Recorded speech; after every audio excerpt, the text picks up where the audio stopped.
하겠습니다. 제41장.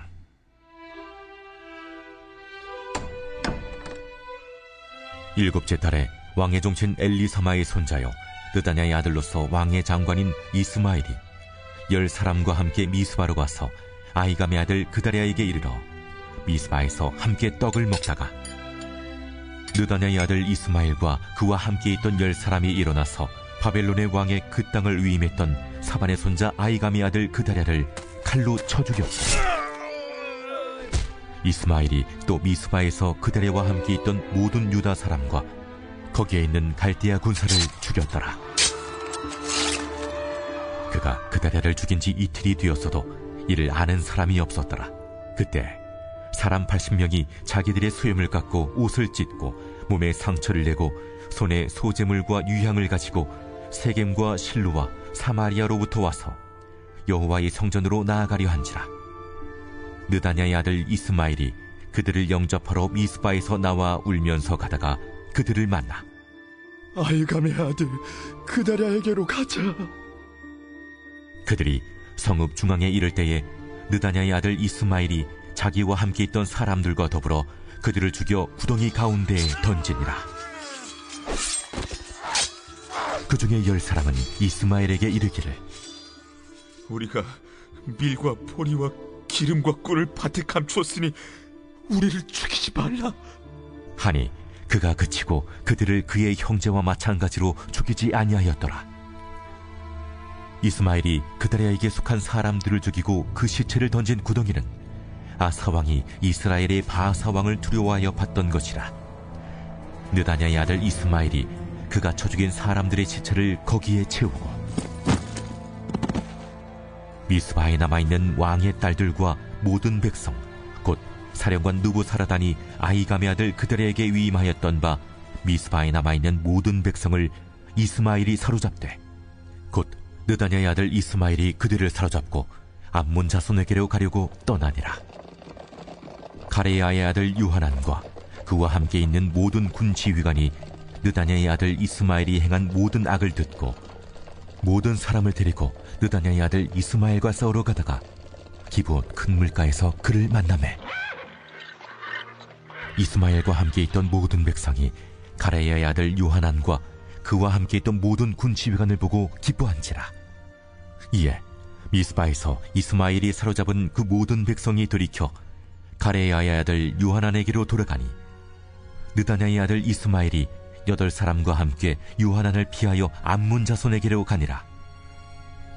가레야의 아들 요하난과 그와 함께 있던 모든 군 지휘관이 느다냐의 아들 이스마엘이 아히감의 아들 그다랴를 죽이고 미스바에서 잡아간 모든 남은 백성 곧 군사와 여자와 유아와 내시를 기브온에서 빼앗아 가지고 돌아와서 애굽으로 가려고 떠나 베들레헴 근처에 있는 게롯 기맘에 머물렀으니 이는 느다냐의 아들 이스마엘이 바벨론의 왕이 그 땅을 위임한 아히감의 아들 그다랴를 죽였으므로 그들이 갈대아 사람을 두려워함이었더라.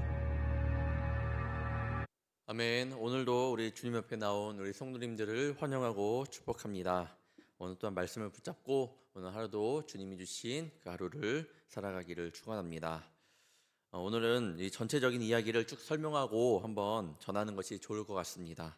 오늘 이야기는 어제의 이야기와 좀 연결되는 부분이기도 하는데요. 바벨론의 느부갓네살 왕이 이 서방 원정을 계획하면서 유다와 암몬을 공격하게 됩니다. 강대국 바벨론이 공격해 온다는 사실을 이 암몬, 이 바알리스 왕은 당연히 두려웠겠죠. 그래서 유대 왕가의 일원인 이 이스마엘을 부추겨서 바벨론 총독인 그다랴를 죽이도록 모략을 꾸미게 됩니다. 이 그다랴는 바벨론 사람이 아니었고 이제 느부갓네살 왕이 그 예루살렘의 유다의 왕으로 총독으로 임명한 그 사람이었던 거죠. 그래 아무튼 이스마엘을 부추겨서 그다랴를 죽이게끔 합니다. 다행히도 그다랴에게 충성했던 유다 총독인 이 군대 장관이었던 요하난이 있었습니다. 이스마엘의 암살 계획을 알게 되었고 급히 그다랴에게 알려줍니다. 하지만 어제 말씀에 뭐라고 했나요? 40장 14절 마지막 부분에 아히감의 아들 그다랴가 믿지 아니한지라. 지금 요하난이 이스마엘이 이러한 공격을 암살 계획이 있습니다. 조심하십시오라고 말하니까 아히감의 아들 그다랴가 믿지 아니한지라라고 어저께 말했습니다. 또한 16절에 그다랴가 요하난에게 이렇게 말합니다. 내가 이스마엘에 대하여 한 말은 진정이 아니니라. 무슨 말입니까? 이 거짓말 하지 마라 라고 하는 거죠. 못 믿었던 겁니다. 결국 그다랴는 요하난의 경고를 무시하고 이스마엘을 초청하게 됩니다. 식사의 자리에 초청하게 됩니다. 그다랴가 요하난의 경고를 무시하고 그 말을 믿지 못하고 이스마엘을 초청했던 이유가 무엇이었을까요? 네, 그다랴의 이 배경을 좀 보면 좋을 것 같은데 무엇보다 그의 아버지 아히감의 모습을 보겠습니다. 그다랴의 아버지 아히감은 예레미야가 성전을 비난하는 설교를 했을 때에 굉장히 위협을 받았습니다. 그때 그를 위험에서 건져내는 주도적인 역할을 한 사람이 바로 그다랴의 아버지 아히감입니다.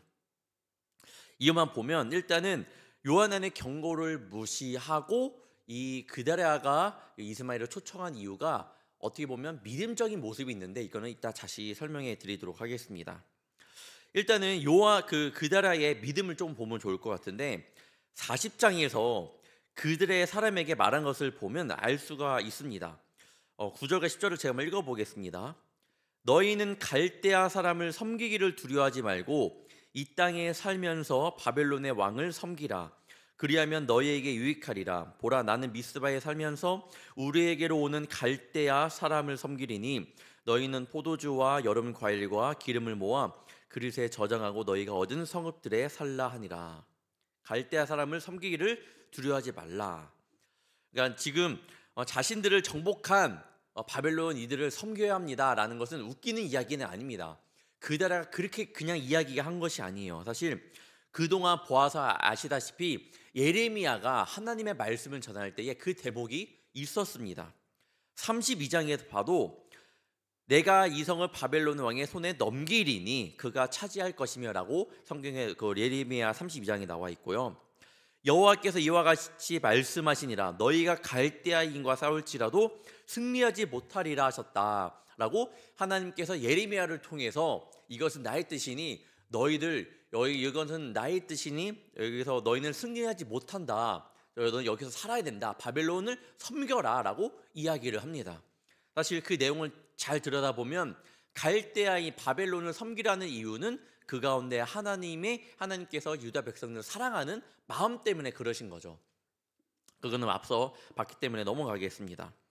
즉 예레미야가 하나님의 말씀을 백성들에게 전하면서 바벨론의 손에서 벗어나지 못할 것이고 승리하지 못할 것이고 그곳에서 70년이라는 세월 동안 살게 될 것이라고 미리 말했습니다. 그리고 뿐만 아니라 그들을 섬기라고 예레미야 27장에 보면 분명히 나와 있습니다. 즉 그다랴는 그 하나님의 말씀에 아주 잘 순종했던 사람이에요. 그가 그렇게 바벨론을 섬겨라라고 말할 정도면 그렇게 전해졌던 내용 말씀을 잘 이해하고 하나님 말씀에 순종했던 자였습니다. 그 말은 분명히 회복될 나라를 기대하며 나아갔던 자였습니다. 우리가 힘이 있다고 지금 이렇게 하면 안 돼. 하나님 말씀 이렇게 했으니까 우리 그렇게 따라야 돼 라고 기억을 했던 거죠. 그다라는 요한이 이스마엘의 계략을 경고했지만 누구보다도 지금 싸우면 안 돼요. 나라의 회복이 중요한 이 그다라였습니다. 그래서 단결을 이루어야 할 때였기 때문에 요하난의 경고를 무시하고 같은 민족이 이스마엘을 초청을 한 거예요. 결국 그다라는 이스마엘과의 식사 자리를 가지는 것으로 오늘 본문이 시작이 됩니다. 요하난의 말처럼 이스마엘은 철저한 암살 계획으로 결국 그다랴를 해쳤습니다. 3절을 보면 오늘 말씀 3절을 보면 이스마엘이 또 미스바에서 그다랴와 함께 있던 모든 유다 사람과 거기에 있는 갈대아 군사를 죽였더라. 그다랴뿐만 죽인 게 아니라 이스마엘이 들어오니까 많은 사람을 죽이게 돼요. 그런데 이 4절 말씀 보면 이틀이 되었어도 이 사실을 아는 사람이 없었다고 합니다. 지금 그다랴 죽였죠. 3절에 뭐예요? 모든 유다 사람과 거기에 있는 갈대아 군사를 죽였습니다. 그런데 이 사실을 아는 사람이 거의 없었다라고 이야기를 해요. 얼마나 이스마엘이 주도 면밀하게 이렇게 계획을 세워서 이렇게 사람을 죽였는지 알 수 있는 대목이기도 합니다. 이스마엘의 살인 행위는 여기서 멈추지 않았습니다. 80명의 성전을 순례하는 자들이 그 나라의 살해 소식을 알지 못하고 예루살렘에 들어옵니다. 여기서 잠깐 나가기 전에 순례단의 특징을 한번 보면 좋은데, 이들은 예루살렘 성전이 무너진 것에 대한 애통의 마음을 가지고 순례를 오는 거예요. 마치 저희가 이제 우리 성지 순례를 가잖아요. 왜 가요? 놀러 가는 게 아니잖아요. 예수님이 걸어오신 그 발자취를 가보고, 그다음에 믿음의 조상들이 걸어갔던 그런 것들을 보면서 마음에 그런 걸 다시 한번 다짐하기, 믿음을 다시 한번 쌓기 위해 가는 거잖아요. 그들도 그랬습니다. 하지만 그들은 제사장에게 그 많은 수염을 깎고 몸을 상하게 하는 이방 의식까지 겸하고 있었다. 5절을 보겠습니다. 그때의 사람 80명이 자기들의 수염을 깎고 옷을 찢고 몸에 상처를 내고 손에 소재물과 유향을 가지고 세겜과 실로와 사마리아로부터 와서 여호와의 성전으로 나아가려 한지라. 지금까지 정리해 보자면 이스마엘이 그다랴를 살해한 것과 그리고 성전 순례단의 모습만 봐도 지금 어떻게 이 상황이 돌아가고 있는지 우리는 좀 알 수 있어야 합니다. 지금 하나님의 계획대로 남유다는 바벨론의 손에 넘어가게 된 거예요. 하나님의 뜻입니다. 예레미야는 이 모든 것이 하나님의 뜻이라고 분명히 말을 했습니다. 너희들이 아무리 발버둥 쳐도 이길 수 없다. 이 상황을 역전할 수 없다. 왜냐, 이것은 하나님의 뜻이기 때문에 이렇게 말을 했는데, 하지만 이스마엘은 그렇게 생각을 했던 것이 아니에요. 암몬의 그 사주를 받은 거죠. 발리스 왕에게 사주를 받아서 그 나라를 죽이긴 했지만 결국에는 암몬의 힘을 얻으면서 그 반역을 꾀하고 자신이 어떻게든 이 나라를 회복시키고 싶은 마음이 그에게는 있었던 겁니다. 민족을 사랑하는 마음이 있었던 것 같아요. 하지만 그것이 결국에는 하나님의 말씀에 불순종하는 모습으로 그렇게 바뀌게 되었습니다. 뿐만 아니죠. 성전 순례단 80명의 모습만 봐도 지금 나라의 상황을 볼 수 있는 거예요. 그들이 얼마나 하나님의 마음을 아프겠는지 볼 수 있습니다. 성전이 무너진 암담한 상황 속에서 80명의 순례단의 모습 가운데 나라를 사랑하는 마음으로, 애통하는 마음으로 성전을 순례했을지는 모르겠지만 그들은 종교적인 열정이 있었으나 말씀에 대한 지식은 없었다. 그들은 하나님을 섬기는 그런 마음대로 왔지만 사실 그들의 모습은요, 거짓된 모습이 많았다라는 거예요. 하나님의 신앙과 이방 신앙의 모습이 혼재된 혼란스러운 그런 상황을 또한 볼 수 있습니다. 다시 말하면 이스마엘의 살인은 자신이 생각하는 그런 정의, 자신이 생각하는 그런 공의, 그리고 애국심이라고 생각했을지 모르지만 하나님의 말씀을 저버리는 결국엔 자신의 탐욕에서 나온 그런 행동들이었습니다. 성전 순례단도 애국하는 마음으로 자신의 신앙을 가지고 왔을지 모르지만 사실 그들의 신앙에는 반듯함이 없었습니다. 결국 이스마엘은 많은 이들을 죽이고 왕의 딸들과 남아있는 백성들을 사로잡아 암몬 자손에게 가려고 길을 떠난 거죠. 들어와서 많은 사람들을 죽이고 남은 사람들을 데리고 암몬으로 다시 떠나자라고 가고 있는데, 이 소식을 들은, 그러니까 그다라에게 그 이스마엘의 암살 소식을 전해 군대 장관 요하난이 그 사실을 알게 됩니다. 그래서 함께 있는 그 군대 장관 이 요하난은 이스마엘의 무리들과 싸우려고 찾아갔습니다. 찾아가니까 당연히 이 이스마엘과 함께 가려던 백성들이 있을 거 아니에요. 아까 그 남은 자들이 같이 갔다고 했잖아요. 그 백성들이 요하난을 보고 기쁜 거예요. 13절입니다. 이스마엘과 함께 있던 모든 백성이 가레의 아들 요하난과 그와 함께 있던 모든 군 지휘관을 보고 기뻐한지라. 백성들은 요하난에게로 돌아갑니다. 우리 편이 왔네라고 이런 생각을 하게 되겠죠. 그래서 요하난에게로 돌아가니까 갑자기 이제 이스마엘이 사람을 죽이고 이 백성을 이끌어 가는데 뭔가 다 이제 내가 데려왔던 이 사람들이 떠나가니까 뭔가 불리해진 거예요. 그래서 자신의 신복들 8명을 데리고 암몬 자손에게 갑니다. 자, 이스마엘 무리들이 이제 퇴각을 한 뒤입니다. 그래서 이제 어떻게 보면 다시 패권을 쥐게 된 요하난이었습니다. 하지만 이 요하난도 두려움이 좀 있었어요. 이스마엘이 바벨론 왕이 그 땅을 위임한 그다라를 죽인 것에 대한 두려움이 있었습니다. 자기가 죽이진 않았지만 지금 자신의 민족이었던 이 이스마엘이 그다라를 죽였잖아요. 그다라는 바벨론 왕이 총독을 세운 그 사람이었는데 죽이니까, 자신이 또한 이 사람을 좀 보필하고 있었던 사람이었는데 죽으니까 두려웠던 거예요. 결국에는 그래서 애굽으로 가는 것이 더 안전하다고 판단을 했기 때문에 애굽으로 가려고 하면서 백성들을 데리고 가면서 오늘 본문의 말씀이 끝이 납니다. 18절 보겠습니다. 이는 느다나의 아들 이스마엘이 바벨론의 왕이 그 땅을 위임한 아이감의 아들 그다랴를 죽였으므로 그들이 갈대아 사람을 두려워하였더라. 근데 어떻게 보면요, 오늘 요하난의 그 모습이 제일 무난한 모습인 것 같기도 합니다. 왜냐하면 그다랴에게 이스마엘 살인 계획을 알려주었고, 그다랴는 그것을 알지 못하고 평화적인 마음 때문에 이스마엘을 받아들임으로 죽게 되었고, 이스마엘과 백성들을 이끌고 함께 암몬으로 가게 되었는데, 그 소식을 들은 요하난이 사람들과 함께 가서 그들을 구출해내는, 그렇다고 요하난이 좋은 모습만 있었던 건 아닌 것 같습니다. 왜냐하면 이스마엘에게서 백성들을 이끌어냈지만 결국 두려움 때문에 그곳을 떠나게 되었다라는 것이 저는 좀 안타까운 모습이기도 합니다. 사실 지금 그곳은요, 바벨론에게 정복당한 땅이기도 했습니다. 하지만 정복당한 땅이라 할지라도 하나님께서 허락하신 바벨론에게 정복당한 땅이었습니다. 즉 회복이 있는 분명한 그런 땅이었어요. 요한이 그걸 좀 알았더라면 그곳을 떠나지 않았을 겁니다. 하지만 바벨론 왕이 임명한 그다라를 죽인 화가 자신들에게 미칠까봐 하나님이 약속하신 그 땅에서 벗어나게 됩니다. 애굽으로 피하고자 했던 거죠. 좀 저는 그 사실이 안타까웠습니다. 오늘 본문의 특징을 보면, 나온 인물들을 보면 다 하나님의 자녀들이었습니다. 이스마엘, 그다랴, 요하난 모두 하나님의 백성들이었습니다.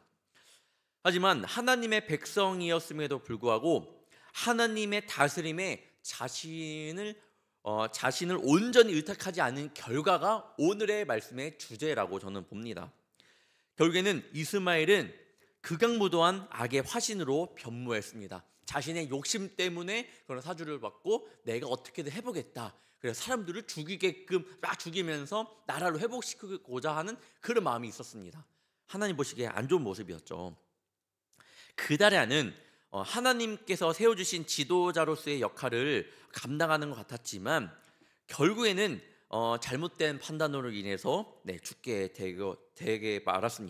되었습니다. 그나마 기다렸던 요하난도 세상을 두려워하는 그런 배교자의 모습을 갖게 되었습니다.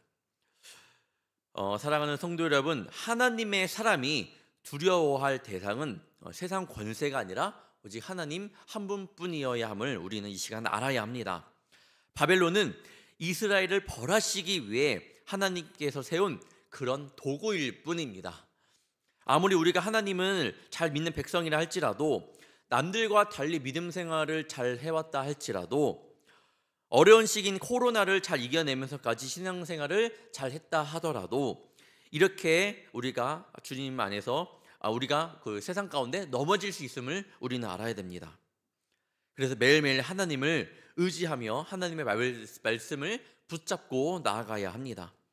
겸손해야 할 때를 알아야 되고, 교만하지 말아야 할 때를 분명히 알아야 되고, 하나님의 뜻이 무엇인지 알 때를 분명히 알고 우리는 믿고 순종하며 나가야 된다라는 겁니다.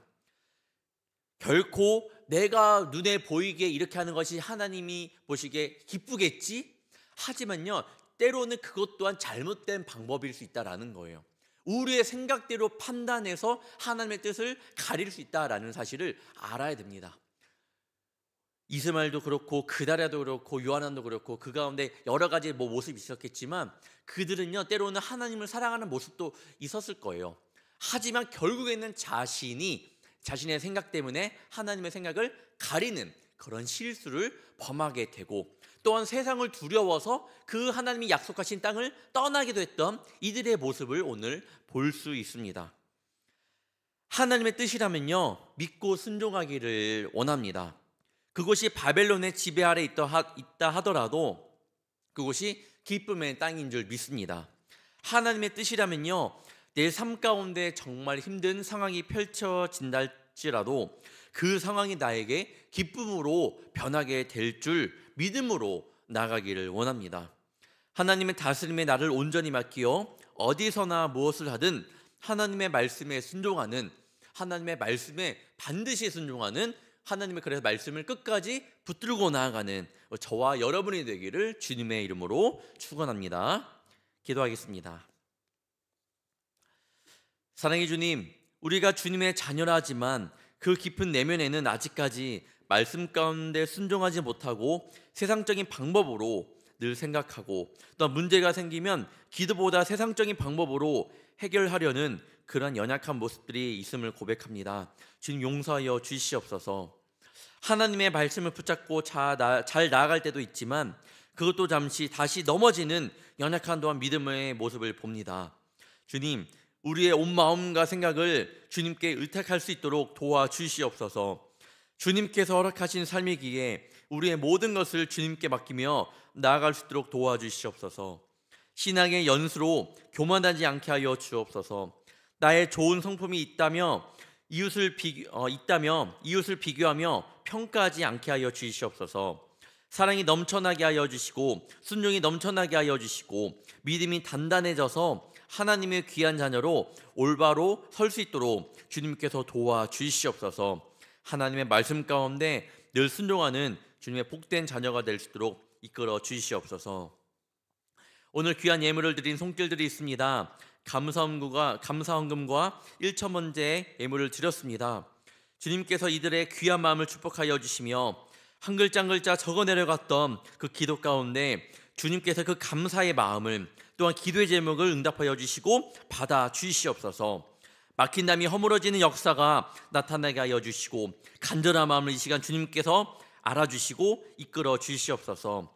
그리하여 사랑의 하나님, 은혜의 하나님을 깊이 묵상하고 느끼는 주님의 복된 자녀들 될 수 있도록 도와주시옵소서. 오늘도 주님이 허락하신 삶 속에서 그 상황 너머에서 우리를 위해 역사하고 계시는 주님의 섭리하심을 믿으며 나아갑니다. 어떤 상황이더라도 우리의 시선을 주님의 계획에 고정시키게 하시며 주님의 다스림에 순종으로 나아갈 수 있도록 도와주시옵소서. 오늘 하루도 예수님을 믿는 자녀로서 그리스도의 보혈을 의지하며 나아갑니다. 복되고 귀한 하루 되게 하시며 우리의 삶 가운데 베풀어 주신 은혜를 마음껏 누리게 하실 줄 믿사오며 이 모든 말씀 예수님의 이름으로 간절히 기도옵나이다. 아멘.